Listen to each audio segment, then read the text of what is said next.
In this video, I'm going to show you how to change notification sound on Axiom. So the first thing you'll need is an Axiom Pro account, and in case you don't have one yet, there's actually a link down below in the description as well as in the pinned comment, and if you sign up using my link, you'll get a 10% discount on all trading fees forever. So make sure you check that out. Axiom is one of the best platforms for trading meme coins.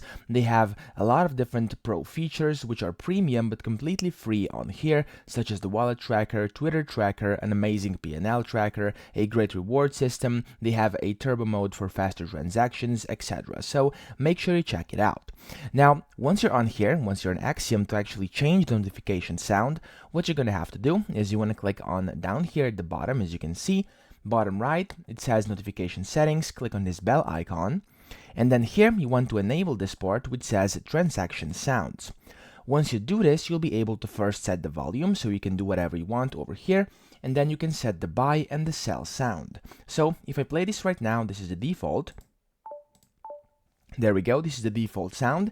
But if you actually click on here, so click on whatever you want, like over here for the buy sound, you can add it as a ka-ching, okay? So basically this one is the default, you were just able to hear, you can turn that off, or you can do the ka-ching. So if you do the ka-ching, there we go.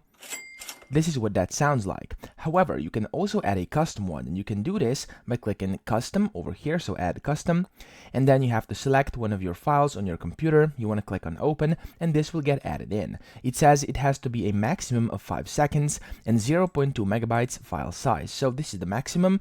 If it meets requirements, you'll be able to see it once you click add custom over here and search for it inside your folders on your computer. So when you do this, you can set it, and then you can just basically click on done over here, and you are done. You've successfully changed your notification sound on Axiom. So that's pretty much it. I hope this video helped you out. If it did, please subscribe to the channel and help me out as well.